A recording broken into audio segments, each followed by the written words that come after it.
नमस्ते, मैं हूँ सोनल झा और स्वागत है आपका आर्टिस्टिक सोनल ब्लॉग्स में। हर साल वैशाख मास के शुक्ल पक्ष की चतुर्दशी तिथि को हम मनाते हैं भगवान विष्णु के सबसे उग्र पर सबसे कृपालु अवतार का प्राकट्योत्सव नरसिम्हा चतुर्दशी। और इस साल यानी 30 अप्रैल 2026 ये पावन पर्व मनाया जाएगा। ये वही दिन है जब अधर्म का नाश करने के लिए स्वयं नारायण एक खंबे को चीरकर आधे शेर और आधे मनुष्य के रूप में प्रकट हुए थे। लेकिन क्यों एक पिता अपने ही मासूम बच्चे का दुश्मन बन गया और क्यों भगवान को इतना भयंकर रूप धारण करना पड़ा? आइए आज की इस विशेष कथा में जानते हैं भक्त प्रहलाद और भगवान नरसिंह की ये दिव्य गाथा। क्या कोई शक्ति इतनी बड़ी हो सकती है कि वो विधाता के विधान को ही चुनौती दे दे?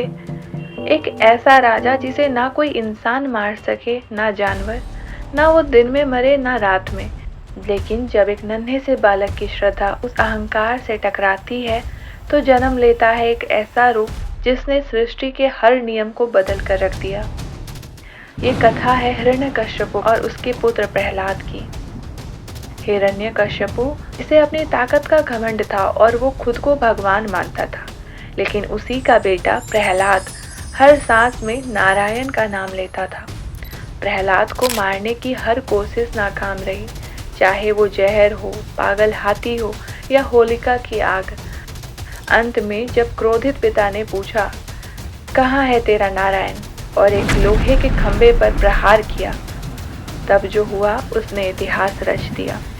खंबा फटा और गूंज उठी एक ऐसी दहाड़ से जिसने ब्रह्मांड को हिला दिया। ना पूरे इंसान, ना पूरे शेर, भगवान नरसिम्हा।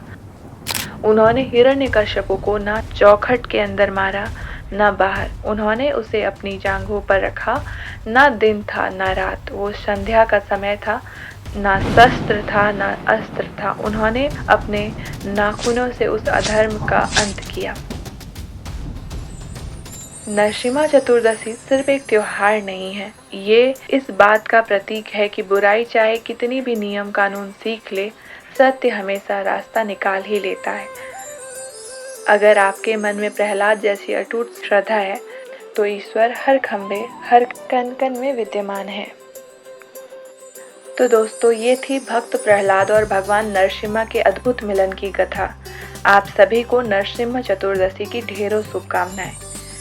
ये क्यों मनाया जाता है? ये दिन हमें याद दिलाता है कि विश्वास में वो शक्ति है कि ईश्वर को लोहे के खंबे से भी प्रकट होना पड़ता है।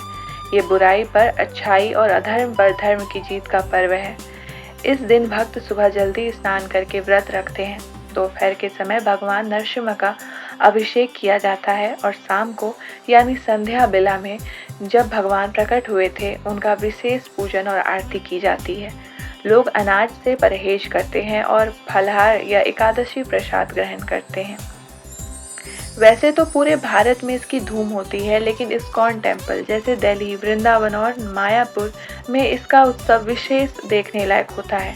इसके अलावा साउथ इंडिया के प्राचीन मंदिरों में जैसे आंध्र प्रदेश का अहोबिलम, जिसे नरसिम्हा देव की जन्मस्थली माना जाता है, वहाँ ये त्योहार एक अलग ही दिव्य अनुभव होता है। उम्मीद है आपको आज का ये व्लॉग और कथा पसंद आई होगी। अगर हाँ तो वीडियो को लाइक करें और कमेंट में जय नरसिम्हा देव लिखना ना भूलें। मिलते हैं अगले व्लॉग में एक नई कहानी के साथ। तब तक के लिए हरे कृष्णा।